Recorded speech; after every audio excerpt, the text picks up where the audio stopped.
d'endroit neutre quand on est en couple. Parce que dans un endroit neutre où il y a personne, il n'y a pas de choses personnelles, au niveau de l'intimité, peut éviter et peut séparer le sentiment d'une relation. Le fait de séparer et dans un endroit qui est neutre, qui est un peu individuel, peut créer quelque chose d'automatique. Comment gérer l'intimité intime? Comment gérer l'intimité sans partir en vrille et être strict? Vous avez un endroit neutre qui est un hôtel ou un endroit qui est neutre. Un endroit qui n'est ni chez l'autre, ni chez l'autre. Parce que quand on est chez l'autre, on s'attache à quelque chose et on attend quelque chose de l'autre. Plutôt que quand, tout simplement, on ne s'attache pas, c'est quelque chose qui peut vachement nous aider. Parce que quand on s'attache, quand on est dans un endroit qui n'est pas à nous, quelque chose qui est aux deux, il n'y aura pas d'attachement mutuel. C'est-à-dire que le problème de ces personnes-là, c'est que quand on a l'odeur de quelqu'un, on va garder l'odeur et pense qu'on s'attache très facilement à quelqu'un. C'est pour ça que l'intimité doit être attendue. On doit attendre l'intimité. On ne doit pas faire l'intimité tout de suite. On doit attendre l'intimité et on doit prendre le temps de l'intimité. Chacun a son idée qu'il faut faire à votre rythme pour que l'intimité soit agréable.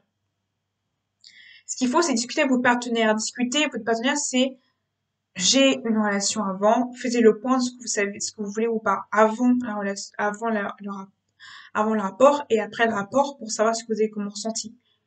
Il faut parler et communiquer. Parce que le communication est très important dans une relation intime.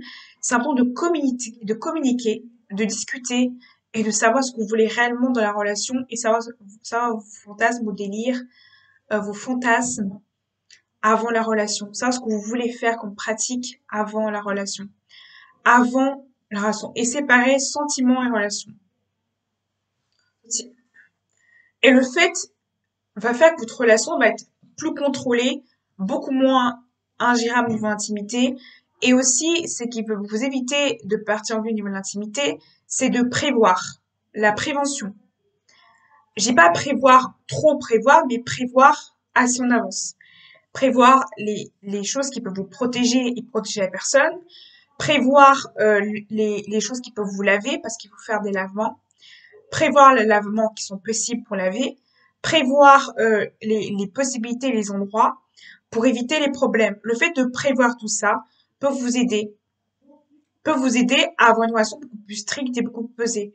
Le fait d'échanges de vêtements ou des vêtements spécialisés juste pour ça peut aussi vous aider. Le fait de spécifier où sont les vêtements, ou spécifier tout simplement, ou utiliser des sacs spéciaux pour ça, ou carrément échanger les vêtements peut tout simplement aider aussi. Ça peut vachement vous aider à contrôler votre relation intime avec la personne. Ce qui peut aussi aider à contrôler vos relations, c'est le contrat de consentement. Le contrat de consentement est un contrat qui signifie toutes les pratiques que vous voulez faire dans votre relation en entier et qui définit la confidélité que vous avez dans votre relation intime avec la personne.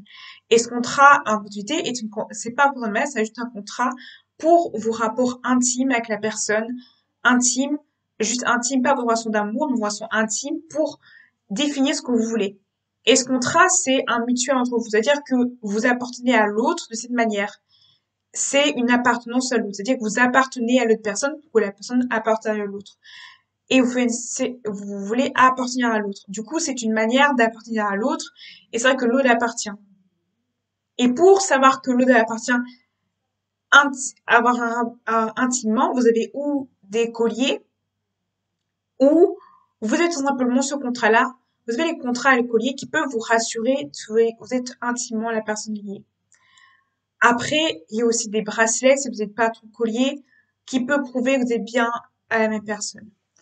Ce qui est très important dans ce genre de contrat, c'est de signifier vos fantasmes, vos désirs et ce que ne voulez pas et ce que ne voit pas.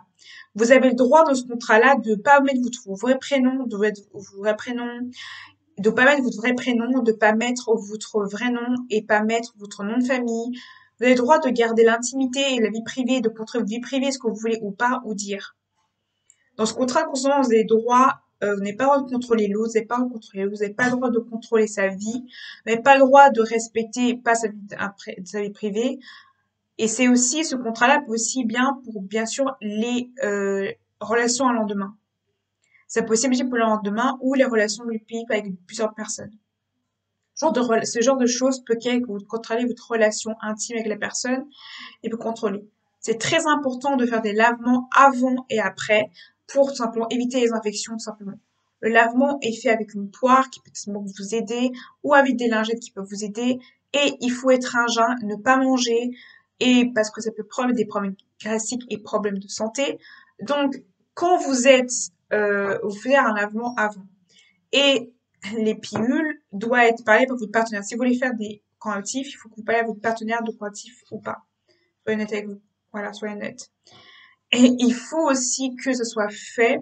Et il faut que tous les objets qui sont utilisés pour vous un point intime soient lavés, désinfectés, utilisés et mis avec des protections utiles tout simplement. Il faut que les draps soient propres, que l'endroit soit propre, il soit pas trop sale pour éviter les infections. Il faut que l'endroit soit neutre. Il faut que ce soit un endroit qui soit pas personnel à vous, qui soit pas un espace à vous, qui soit un espace neutre où on n'a pas d'espace personnel ou de choses personnelles pour que ce soit plus contrôlable. Et aussi, il faut qu'il y ait une discussion et que vous vous posez pour discuter pour que votre relation intime soit plus agréable. Il faut que votre relation soit une relation qui soit stable, un relation intime soit stable, et même si c'est un stable, même si pour une nuit, le fait de donner toutes ces règles peut vous aider aussi, et aussi des rituels aussi. Mettez-vous des rituels, parce que les rituels, ça peut vachement vous aider à vous développer et améliorer si vous avez, même si vous avez un plan avec quelqu'un de régulier qui est juste pour l'intime et qui est pas d'une relation amoureuse, mais pour une relation amoureuse, ça peut vous aider.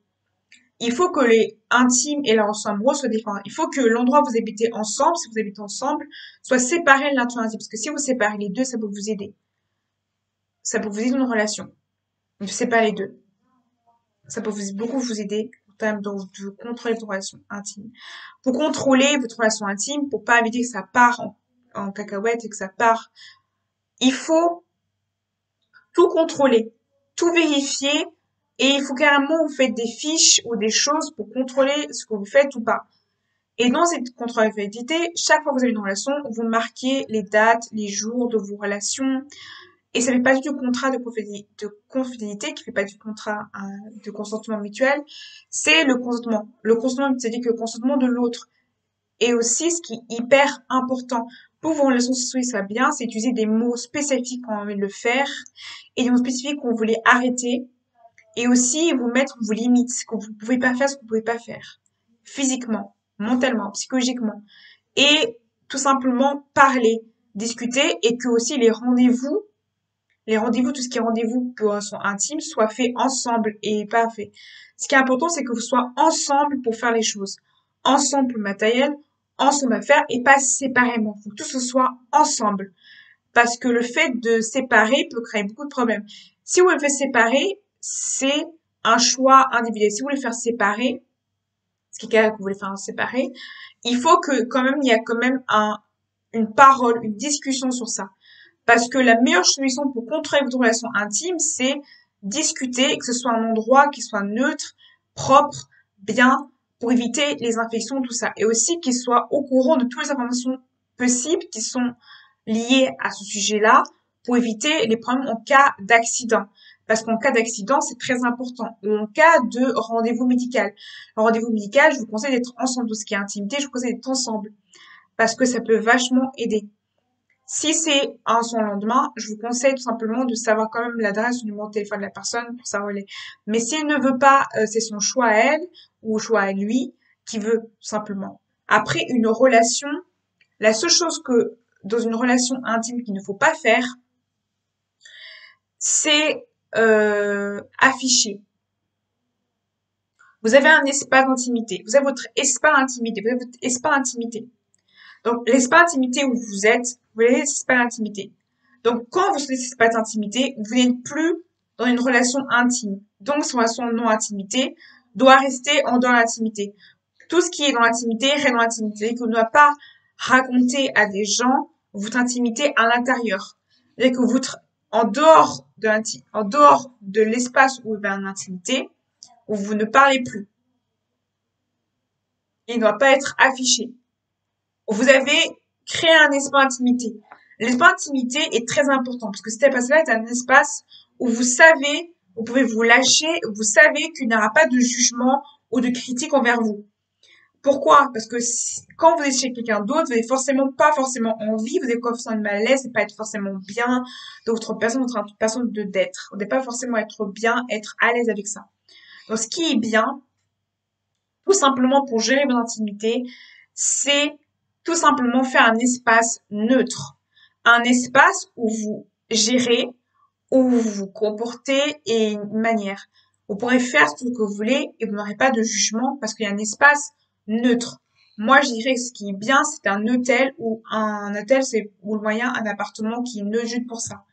Ou même vous dédiez une chambre juste pour ça pour tout simplement avoir un espace exprès. Si vous n'avez pas les moyens d'aller payer un hôtel, il y a toujours des petits hôtels qui sont moins chers, mais moi je conseille vraiment les hôtels parce que créer dans une pièce un endroit spécial, c'est toujours dans l'espace de l'autre. Plutôt que quand c'est neutre, c'est plus facile aussi. Après, je dirais que c'est beaucoup mieux d'avoir un hôtel parce que les hôtels, c'est un espace neutre où vous voulez être à l'aise dans cet espace neutre. Et c'est hyper important pour un couple d'avoir cet espace neutre, ce qui va faire que il n'y aura pas de jugement. Ce qui est important. Ce qui est aussi très important aussi, c'est de tout simplement de respecter ce côté où il y a une vie privée intime qui doit rester privée. Et il y a ce côté public qui doit rester public. C'est-à-dire que c'est important de séparer le public et le privé. Ce qui est important. Hyper important.